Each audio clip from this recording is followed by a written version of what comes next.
Você falou sobre infiltração cultural.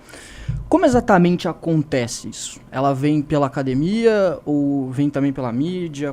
Porque, assim, eu falo da academia porque a gente... Eu não sei se você ficou sabendo que a gente está com uma iniciativa dos inimigos públicos, onde a gente tem alguns jovens, eu faço parte ainda, mas eu não estou viajando com eles mais, porque assumi aqui o Expresso, onde a gente ia mostrar a situação que estavam as universidades ao redor do Brasil. E a gente foi lá para a Universidade Federal de Santa Catarina e lá existia um centro de convivência que estava completamente abandonado.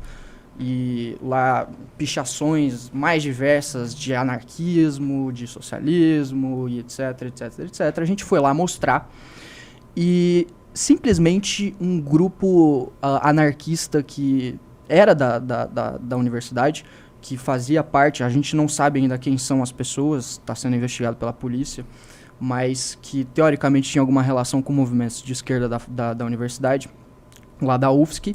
Eles fizeram uma emboscada literalmente pra gente. A gente estava em 4 e vieram 10 pessoas, até mais, talvez, a gente não lembra direito, e espancaram um dos nossos. Ele ficou desacordado várias vezes, eles, assim, utilizaram madeira, etc. E literalmente, praticamente torturaram um dos nossos lá. Vocês fizeram o BO? Tudo? Claro, fizemos BO, saiu em várias mídias, a polícia está investigando, etc. Mas até agora nada. A reitoria, ela apoiou aquilo, ela praticamente ela repudiou o que o MBL estava fazendo nas universidades, sendo que a gente foi lá simplesmente gravar um local público que a gente paga, e que estava sendo depredado por movimentos de esquerda lá dentro da UFSC. E um cara foi espancado, sabe? E como é que aconteceu isso no Brasil? Como é que se deu essa infiltração cultural ao ponto de... E quando a gente está chegando lá, eu lembro nitidamente dessa imagem, porque o centro de convivência ele ficava num lugar onde era um segundo andar. Quando a gente estava chegando lá, de frente para a escada lá embaixo, tinha uma pichação grandona, escrito... com nazi é sem massagem, MB lixo. Ou seja, aquelas pessoas que juntaram pra bater no Bétega, que foi quem foi espancado, eles literalmente acreditavam que estavam batendo em um nazista ali. Como que isso aconteceu, cara? Como que as pessoas chegaram ao ponto de espancar um indivíduo porque ele simplesmente faz vídeos com uma ideologia oposta, sabe? Como que a gente chegou nesse ponto, cara? Te pergunta aí, velho. Então, aí nós temos que voltar a Gramsci, né? Então, para Marx, né, e para Engels, a revolução se operaria na infraestrutura, né? A infraestrutura, ela, que é tudo que é relacionado à economia, força de produção, relações de produção, tudo que é economia é a base da sociedade, na visão deles, né? Chamado de infraestrutura ou base. E essa infraestrutura ou base econômica gera a superestrutura, que é tudo que não foi economia, religião, moral, arte, cultura, ambiente universitário, tudo isso é superestrutura. Na visão do Marx e Engels, quando houvesse uma revolução, alterando a base, se alteraria a superestrutura. O Gramsci fez uma releitura disso e falou assim, não, temos que operar a revolução no ambiente da superestrutura. Ele fez uma inversão dialética. Então tem que haver uma infiltração da ideologia marxista nas escolas, universidades, ambiente cultural. Não tinha televisão na época, mas aplicaram isso para televisão, teatro, arte, qualquer coisa no ambiente cultural, além da estrutura econômica. A escola de Frankfurt adotou essa visão de Gramsci e mudou o mundo, né? Essa infiltração comunista. Então, as universidades foram alvo dessa ação gramsciana. E por isso que as universidades hoje são tenebrosas, né? Você já viu o ambiente, como é que é? Eu estou rindo para não chorar. Sim. Então é tudo uma coisa estudada para operar para que a sociedade pense de forma comunista pela via da cultura com base em Gramsci e na escola de Frankfurt. Lembrando que agora, surgiram agora esses comunistas de YouTube que estão defendendo o marxismo clássico. Ora, o marxismo clássico pugna pela violência. O Marx defendia a violência. Sim. Então, o que esses revoltados aí de centro acadêmico, anarquistas, comunistas, chame do que quiser, eles estão aplicando o que eles aprenderam no marxismo clássico, que é na base da violência. Então, quando chega alguém que não é comunista, eles têm um chavão. Todo mundo que não é comunista é fascista ou nazista, ou os dois. Então, eles têm que ser expulsos, atacados, mortos, se for o caso, espancados, porque eles defendem a via violenta. Inclusive, os stalinistas na União Soviética chamavam o próprio Trotsky e os sociais-democratas da Europa de fascistas também, né? Todo mundo era fascista para ele, inclusive até os próprios socialistas. Né? Lembrando que essa é uma técnica de Goebbels, né? Eles ficam criticando Goebbels, e essa técnica de propaganda, de eleger um inimigo comum e colocar todo mundo nele no mesmo nome, é a técnica de Goebbels. Né? Você falou sobre violência, e a gente, quando está nesse meio político, a gente fala, a direita brasileira na internet, ela surgiu surgiu já faz, sei lá, uns 10 anos que ela começou a surgir de fato, e a gente, todos esses chavões de anticomunistas, do tipo, o comunismo matou 100 milhões, etc., teve tortura, gulags, etc., já virou tanto um jargão que às vezes as pessoas elas se esquecem da brutalidade que foi esses regimes, sabe? Então eu queria que você fizesse aqui, lembrasse a gente do que aconteceu, sabe, nesses regimes, tanto na União Soviética quanto em Cuba, né, algo mais próximo aqui da gente, na China, etc., porque teve coisas tenebrosas, assim. Eu comecei a ler um livro da Anne Applebaum. Ela é uma autora excelente. Vale a pena ler clássico, todos os livros, né, dela. E pô, tem, assim, inclusive, eles estavam... Eu li um trecho que o professor Ricardo me passou, que era justamente sobre uma tortura que fizeram com uma social-democrata, né, que era da Europa. E assim, coisas... absurdas. Pô, se puder dar uma palhinha aí pra gente das coisas que aconteceram em todos esses regimes, só pra galera relembrar aí. E galera, de novo, tá? Deem o like. Vocês pediram muito essa live, então, pô, deem o like, bora subir a audiência aí e bora dar. E clube de novo, tá? Comprem o clube, comprem o ingresso. Eu não quero ficar muito tempo fazendo jabá nessa live aqui, porque é uma live diferente, então é isso. Então deem o like, entrem no clube e comprem o ingresso. E também o livro do nosso professor aqui. Tá lá na Amazon, tá? Ele deu de presente aqui pra gente, pra galera que chegou depois aqui e não viu.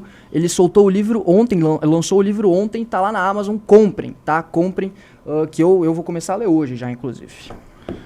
Então, quais são as referências do que eu vou comentar? O livro Negro do Comunismo vale muito a pena ler.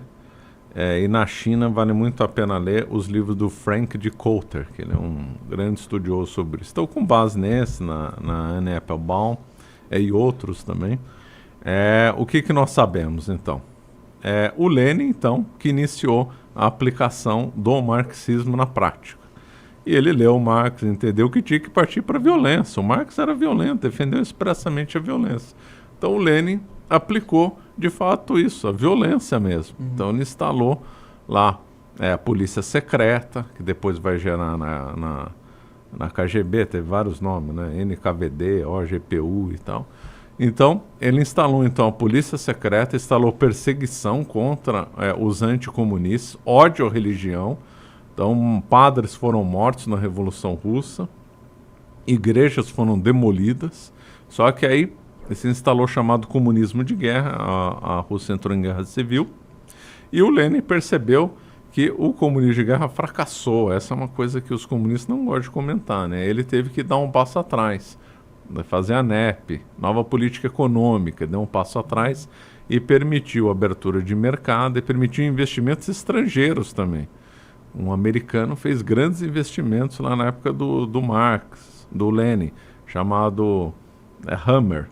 Tem até um livro dele, a biografia dele é muito interessante. Ele começa que ele contratou diretamente com Lenin, americano, capitalista lá investindo. Deu para trás para surgir um mercado, mas não nas liberdades. A liberdades continuou tendo...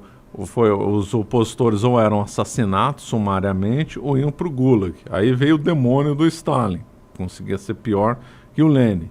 E aí o Stalin, então, gerou então um regime de terror, matou um monte de gente que eram antipáticos a ele na cúpula do partido, gerou os falsos processos de Moscou, e mortes em grande quantidade, quer no Gulag, quer por meio de deportações ou fome, como teve na Ucrânia, no Holodomor e no pouco comentado no Cazaquistão também.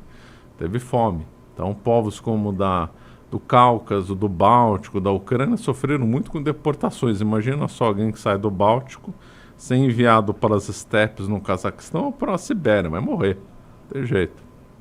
Então, praticou um grande assassinato em massa. Pelo menos 20 milhões de pessoas morreram, direto ou indiretamente, na mão do Stalin. E o Stalin tentou, então, exportar a revolução. Teve a Segunda Guerra Mundial. Os Estados Unidos financiou a União Soviética na guerra com Lend-Lease, a valores de hoje 150 bilhões de dólares, em equipamentos, tudo entregue de mão beijada por Stalin. A União Soviética não pagou um centavo desses 150 bilhões de dólares. Caraca. A Inglaterra também ajudou a União Soviética, mas o grosso foi enviado pelos Estados época, Unidos. mais ou menos? Segunda Guerra Mundial. Mas você sabe mais ou menos o ano ali? Começou em 1941. 41 a 45 em equipamentos. Então foram 500 mil, só para dar exemplo, 500 mil Studebakers, que era o caminhão de transporte, tanques de guerra, aço, navios tanque, tudo. Foi enviado aviões, até locomotiva foi, roupa do soldado soviético, a maioria dela era americana, bota do soldado soviético, a maioria dela era americana. Num lote, ela foram 4 milhões de botas. Nossa. Fora comida e tudo. Isso era uma ajuda, eles estavam, porque eles se juntaram durante a Segunda Guerra, né? Eles se tornaram aliados contra o Hitler, etc. Isso já fazia parte dessa aliança? Foi antes do pacto lá, Ribbentrop-Molotov? Então, o Ribbentrop-Molotov foi o pacto do Stalin e do Hitler. Isso. Que fizeram a partilha da Polônia. Né? Uhum. A Alemanha invadiu a Polônia no dia 1º de setembro e 14 dias depois a União Soviética invadiu. Então, o começo da Segunda Guerra Mundial foi uma partilha da Europa Oriental, desde o Báltico até o Mar Negro. Isso é pouco comentado, né? E os nazistas e comunistas fizeram um desfile conjunto em Brest, lá na Polônia. Inclusive apertaram as mãos, fizeram gestos nazistas. Caraca. E tudo. Teve um desfile de um oficial alemão com um oficial soviético lá, amigos, tal. Isso na Polônia? Isso na Polônia. Então, eles trocaram prisioneiro, trocaram as informações, trocaram segredos e tudo, então eles eram aliados. Sim. Foi uma grande surpresa para o Stalin quando teve a Operação Barbarossa e o Hitler invadiu. Aí, então, a Inglaterra primeiro, né, se aliou com o Stalin.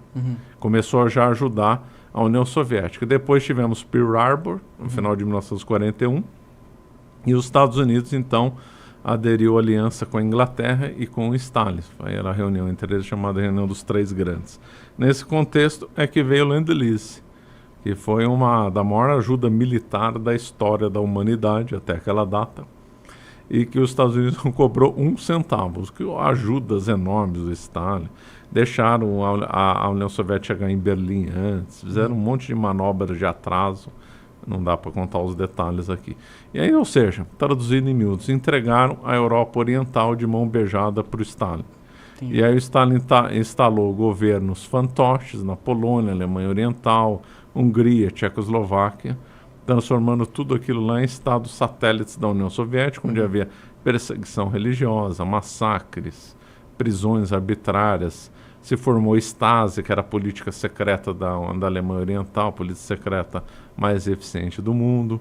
E aí, então, nós vimos o caos e a miséria e as perseguições lá na Europa Oriental, né? Porque o socialismo, ele não gera riqueza, então tem que ter um capitalista para financiá-lo. Sempre foi assim. Então, a Revolução Russa teve financiamento ocidental, Banco Caben-Lieben de Nova York também teve ajuda da Inglaterra, teve ajuda da Alemanha. Período entre guerras, a Alemanha fez um acordo com a União Soviética de transferência de tecnologia. Os tanques soviéticos tinham tecnologia alemã, né? Então, houve uma grande ajuda ocidental. A Itália chegou a ajudar depois a União Soviética. Então, a União Soviética sempre contou com a ajuda do Ocidente, quer diretamente pelo Estado, quer por empresas privadas, né?